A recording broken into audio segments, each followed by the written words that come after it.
Y bueno, ya por último, nomás quería preguntar, ¿qué proceso administrativo está haciendo la COFEPRIS con Psicofarma, que es una empresa que abastece medicamentos para las enfermedades psiquiátricas, ¿no? Entonces, ¿qué procedimiento? Porque es lo que dicen en las farmacias, que porque no hay abasto de estos medicamentos psiquiátricos. Yo creo que sí hay abasto, lo que pasa es que hay más control. ¿Puedes tú explicarlo?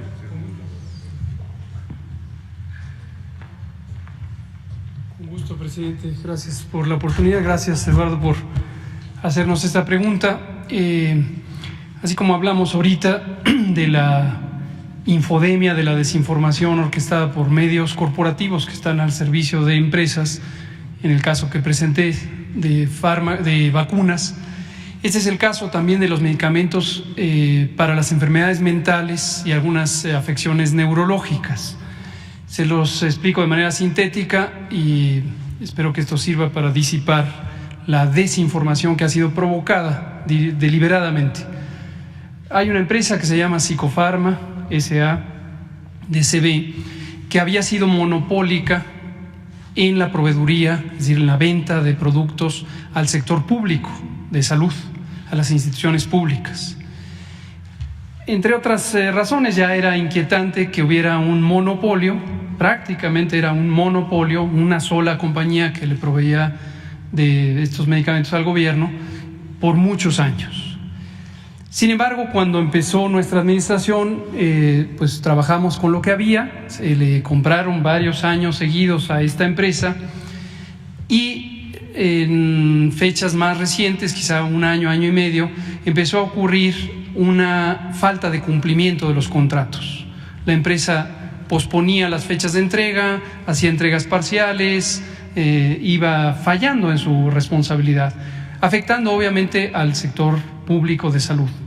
Esto fue motivo de una serie de observaciones y sanciones por parte de la Secretaría de la Función Pública, que obviamente solo tiene competencia para sancionar a una empresa como proveedora del segmento público, de las instituciones públicas gubernamentales.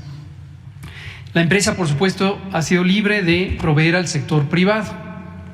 Pero adicional a eso, COFEPRIS realizó una inspección de las dos plantas de esta empresa que están en la Ciudad de México y se encontraron múltiples anomalías preocupantes.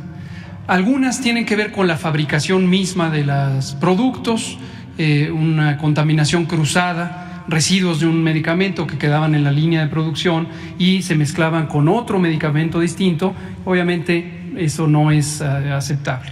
Y entre otras también había un problema importante de trazabilidad, o como se conoce técnicamente de identificación de dónde estaban algunos lotes de sustancias activas.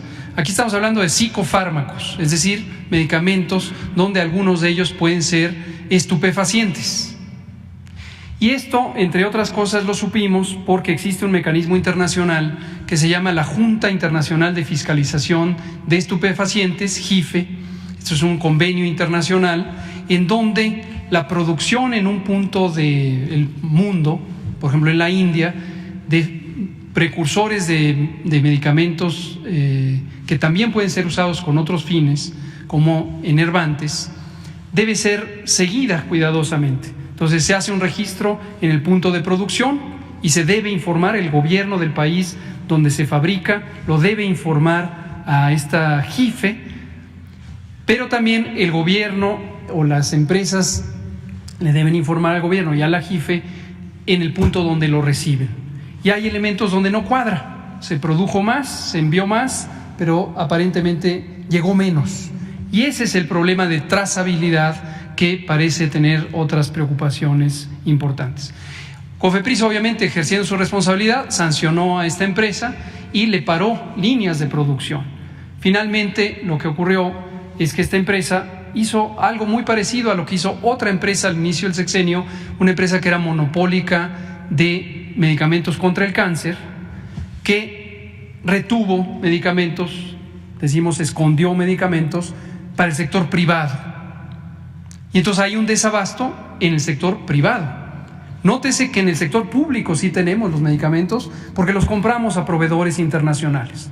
Termino diciendo, en referencia a la infodemia, algunos periódicos, Reforma fue el primero, sacan noticias, también comentaristas médicos de hospitales privados, asesores de negocios de salud, hicieron la idea de que el gobierno había fracasado o fallado en su empeño de comprar medicamentos y que por una mala planeación. No, en el sector público tenemos medicamentos contra estos problemas de salud mental y neurológicos. Donde falló es en el sector privado. ¿Por qué razón? Porque esta empresa era también casi monopólica para el sector privado y hoy no le está proveyendo de medicamentos porque los escondió. Y la presión que quieren ejercer en este momento, como en su momento lo hicieron para la empresa PISA, que es a la que me refiero con los medicamentos oncológicos al inicio del sexenio, quieren hacer esta presión para que la sociedad, la ciudadanía, nos presione a que COFEPRIS le quite las sanciones, ¿cuál es absurdo? Obviamente la COFEPRIS ejerce su responsabilidad al cuidado de la población y no hay razón para que se le quiten estas sanciones. Estamos trabajando ahorita en un mecanismo en el que el sector público, donde sí tenemos los medicamentos, pueda recibir a las personas que normalmente se atienden de estos padecimientos en el sector privado, de modo que de manera expedita se les puedan también surtir recetas en el sector público. No vamos a mandar medicamentos al sector privado, por supuesto. Esta es la historia. Gracias. Muy bien.